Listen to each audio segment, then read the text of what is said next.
A very good afternoon, and thanks for clicking on to the Thursday edition of Vogan's European Outlook. We have reached the middle portion of June. We're halfway through the opening month of meteorological summer. What have you thought so far? Has it been too warm? Has it been disappointingly cool in some spots if you happen to live on the coast? Let me know in the comments section below what you've thought about the first half of summer's opening month. Before we get into the video, please like, share, and subscribe, of course. Also, check out my friend Richie. Richie on Tour. Check out his channel. We are going to be doing some work. We did a little bit of work there back a week or so ago. I will have a video uploaded shortly here on marfoganweather.com. We will also be doing a bit of work next month also. So some pretty cool content that myself and Mr. Gupta will be providing both here on my channel as well as his channel. So do check that out. Stay tuned. Subscribe to Richie on Tour on YouTube. There's a lot of interesting things. A couple of new uploaded videos as well for you to check out as well. So I do encourage you to see that and check out his content, of course. The month to date so far, warmer than average across northwestern portions of Europe, but colder than average across eastern portions of Europe. Central areas of the continent is going to heat up in the coming days as low pressure makes an approach on the UK and indeed Ireland, increasing humidity levels, thunderstorm risk, instability, volatility, and we are also going to be potentially flirting with some very hot conditions towards the end of the month. So keep it right here on today's video. There is a lot of things to cover, but you can see here plenty of warmth, UK, Ireland, and indeed the near continent. Below average, as you can see here, across a large swathe of Spain, and indeed from about kind of Poland and the eastern Alpine region eastwards, it has been a below average month so far. North Atlantic is rather cooking at the moment. Record-breaking warm North Atlantic sea surface temperatures. The main development region, so that's the equatorial Atlantic, there actually is a 20% chance of development here. Very unusual for the middle portion of June to see a potential tropical development. Now, you don't typically see that until the second half of the hurricane season. I was going to say national hurricane season. We don't typically see that until August, September, even October. These waters are usually below the threshold for formation and sustaining tropical cyclones.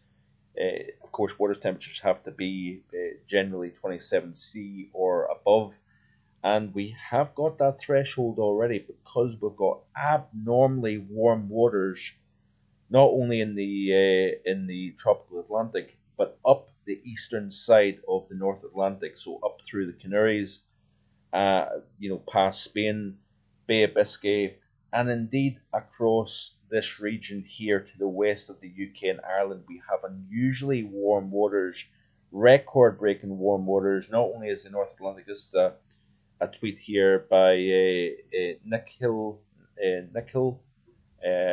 Not only is the North Atlantic just warm, massive chunk of its record warm since 1985. Now, of course, we know the script. I believe potentially it's been warm in the past. I don't necessarily think that this is the warmest it's ever been, but in recorded history, or certainly between 1985 and now, it is the warmest such temperature profile for this period. With the way waters are at the moment here, is the North Atlantic.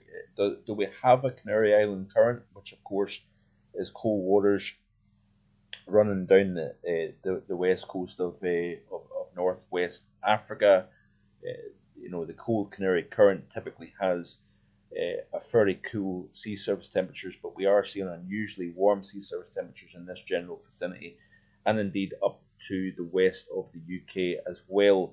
Now, if you look at this interesting tweet by Brian McNulty, one of the biggest culprits in driving the astonishing warmth to the west of the UK in particular is the fact that we've had a lack of Azores high pressure. So, of course, we've had a lot of low pressure instability down within the subtropical region that you would typically expect the Azores high to be strong in this particular location. It's been stationed up to the northwest of the UK, hence why we've had such dry conditions and such stagnant conditions really for 3 or 4 weeks. Of course, only in the past week we've seen the high shift from the northwest of the UK, and that has allowed the water temperatures to really warm up to the west of the UK because of this, stubborn area of high pressure, strong area of high pressure that has created a lack of weather. So we've not had wind blowing over the sea surface to upwell cold waters from below, and that has allowed the build-up of unusually warm waters over the North Atlantic Ocean. The question is, what impact will that have on the atmosphere as we progress into the month of July and indeed August? Does this have an influence in enhancing lower than average heights during the second half of the summer season, and therefore enhancing rainfall during the second half of the summer season? That, of course, is the golden question. But a lot of warm water, anywhere from the tropical Atlantic up through the Canaries to the UK and to the west of the UK, we are at record-breaking levels in terms of unusually warm Atlantic sea surface temperatures. And I'm going to be very interested to see, does that enhance higher than average pressure, or does it enhance lower than average pressure as we progress through the summer season? That is going to be the golden question. But yeah, these are the the 2 meter temperature anomalies for the month so far. Now, as we progress through the next few days, what we are going to see is we're going to see an area of low pressure approach from the southwest. That is going to do two things. It's going to enhance the instability over the UK and Ireland, so we're going to increase the shower and thunderstorm activity. It's also going to ingest, and this is going to contribute to the showers and thunderstorms, it's going to import a lot more humidity up into the British Isles, and increasing that moisture level with the atmosphere, you tend to then enhance the upward motion, the lift within the atmosphere. So we're with the position of this low where it is over the next 5 days, we then transport warmer from Africa up through Iberia. So we're going to heat things up big time over Spain, Portugal, France. And then we're going to be flirting with some unusually warm air, or hot air, should I say, over the UK as we progress towards the final 10 days of the month.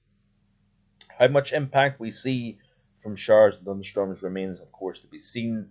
This is the GFS ensemble rainfall anomaly over the next 5 days, 7 days in fact. Ireland getting wetter than average conditions, and indeed the western side of the UK, generally speaking, looks as if the eastern side, we're going to have a harder time getting those showers and thunderstorms to the east of the Pennines, to the east of the Grampians. The reason why is because of the position of the high being closer to the southwest. Therefore, you're enhancing the shower and thunderstorm threat primarily over the west, but not exclusively, of course. 2 meter temperature anomalies here, upcoming 5 days, warmer than average. Certainly very warm compared to average across Scandinavia. As you can see here, we're starting to warm things up over central portions of Europe also.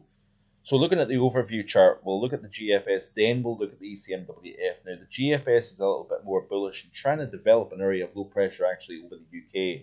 So over the next few days, what we're going to see is we're going to see the continuation of showers and thunderstorms over the Balkan region, parts of the Baltic region. We've got an area of slack low pressure, so that may enhance showers and thunderstorms through this region of the continent. Also, high pressure still in control. Let's have a look at the current temperatures here as of recording. So we've got plenty of warm weather.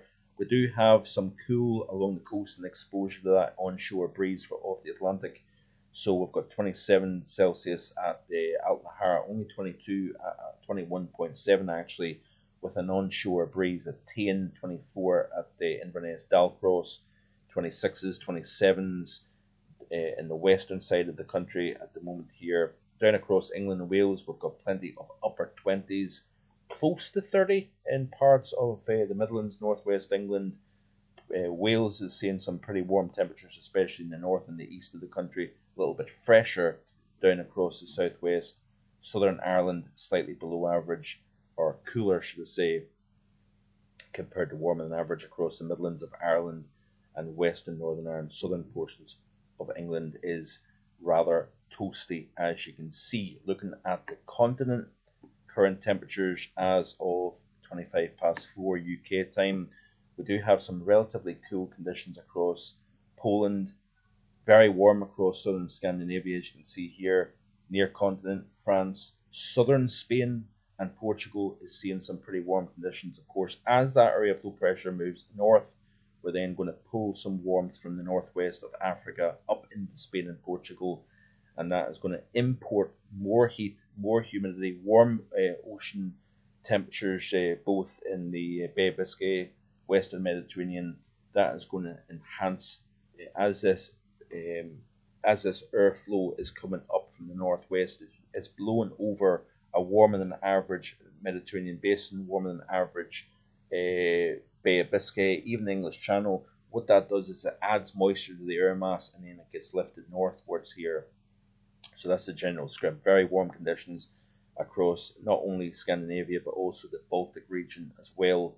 Western Russia into Ukraine, we're seeing Lithuania. We're seeing plenty of toasty conditions. Southwestern portions of Turkey quite warm as well. So anyway, let's have a look at the GFS off weathercharts.com. You can see here that area of low pressure making inroads across the UK. So during the course of tomorrow, we're going to enhance the shower and thunderstorm threat across Ireland, Northern Ireland, and also across Wales, southwestern portions of England. End of the day on Saturday, we have, according to the GFS, a continuation of those showers and thunderstorms over Ireland and Northern Ireland. Also the northern half of the UK, less so across the southeast, if you notice here. Then as we progress into the day on Sunday, you notice here that there's quite a lot of messy conditions moving north, a lot of convective showers and thunderstorms moving from south to north across the UK. And you notice here that the GFS tries to develop an area of low pressure at under 1,000 millibars, something we have not seen in a very long time across this region of the world. So you get the overall idea according to the GFS anyway, and then we have more messy conditions cycling around that main area of low pressure to the west of the UK, continuing to pull up warm, humid, thundery air from the south. Let's have a look at the ECMWF, and you can see here what we're looking at here. So back to the current setup. Area of high pressure still in control at the moment. Slightly fresher air, so therefore that's why the temperatures have trimmed back. The feel of the air has been a little bit more comfortable as well in recent days, but we are going to change that once again as that warmer, more humid air comes up from the south. As that low approaches, we're also ingesting that more humid air. But you notice here that the ECMWF has that area of low pressure hanging back to the west, very similar to last weekend, may I add. But of course, that is enhancing the instability within the atmosphere. Showers, thunderstorms blowing up, particularly Saturday into Sunday. That area of low pressure looks as if it's slightly developing even on the ECMWF model as opposed to the GFS. So yeah, volatile situation coming up this upcoming weekend here, folks. Keep it right here on my YouTube channel because there was a lot more things to cover in the coming days. I'll close with the 850s because it looks as if we are flirting with some pretty warm air as well. So there's that slightly milder air coming around the base of that high over Scandinavia into the UK, trimming back temperatures, trimming back the level of humidity. But as you notice here, with that area of low pressure to the west, there's that warm air coming up into Scandinavia, not Scandinavia, Iberia, sorry.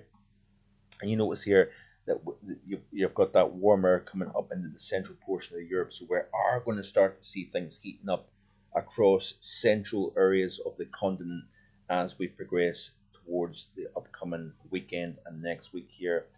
Do we get the true heat into the eastern half of the UK? That, of course, remains to be seen. So that's it for today. I hope you're enjoying the sunshine, warm temperatures, protecting your skin, of course. Maybe it's too warm for you. I don't know. But yeah, lots of things going on. Keep it right here on my YouTube channel. Please like, share, and subscribe. And I'll see you again hopefully tomorrow with more. Bye for now.